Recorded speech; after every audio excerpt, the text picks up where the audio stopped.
কোটা আন্দোলনের ৩ সমন্বয়ককে হেফাজতে নেওয়া হয়েছে তাদের নিরাপত্তার কথা বিবেচনা করে, জানিয়েছেন স্বরাষ্ট্রমন্ত্রী আসাদুজ্জামান খান কামাল।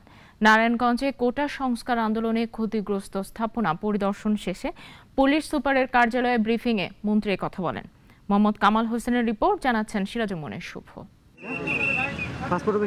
দুপুরে নারায়ণগঞ্জে কোটা সংস্কার আন্দোলন পরবর্তী ক্ষতিগ্রস্ত স্থাপনা পরিদর্শন করেন স্বরাষ্ট্রমন্ত্রী। দুর্বৃত্তদের হামলায় ক্ষোভ জানিয়ে মন্ত্রী বলেন, তারা আওয়ামী লীগ ও পুলিশের উপর হামলা চালিয়েছে। র্যাব, পুলিশ, বিজিবি একত্র হয়েও যখন পারছিল না, তখন প্রধানমন্ত্রীর নির্দেশে সেনাবাহিনী নেমেছে। মন্ত্রী বলেন, রায়ের পর মনে করেছিলেন ছাত্ররা সেটিকে স্বাগত জানিয়ে শিক্ষা প্রতিষ্ঠানে ফেরার কথা বলবে, কিন্তু তারা তা করেনি, কারণ তারা নিজেদের কন্ট্রোলে ছিল না।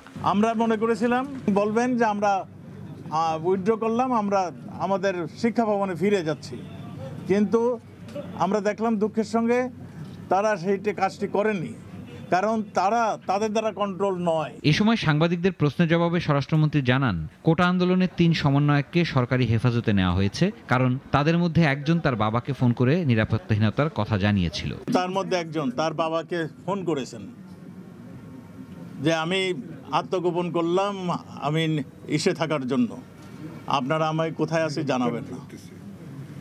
তো এইরকম খবর যখন আমরা পাই সোশ্যাল মিডিয়াতে তারা এই ধরনের প্রচার করেছেন, এগুলো যখন আমরা পেয়েছি তখন তাকে সেফ কাস্টডিতে আমরা নিয়েছি। এবারের আন্দোলনে নারায়ণগঞ্জের পিবিআই কার্যালয়, আঞ্চলিক পাসপোর্ট অফিস, এবি গার্মেন্ট, শীতল বাস ডিপোর 24টি গাড়ি, স্পিডবোট তৈরির কারখানা, যুব উন্নয়ন একাডেমি সহ পার্কেও আগুন দিয়েছে দুর্বৃত্তরা।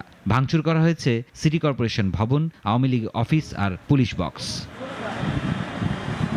সিরাজুমনির শুভ, নাগরিক। ওয়ালটন ফ্রিজ কিনে অনেকের মতো আপনিও হয়ে যেতে পারেন মিলেনিয়াল। সেরা পণ্যের সেরা অফার।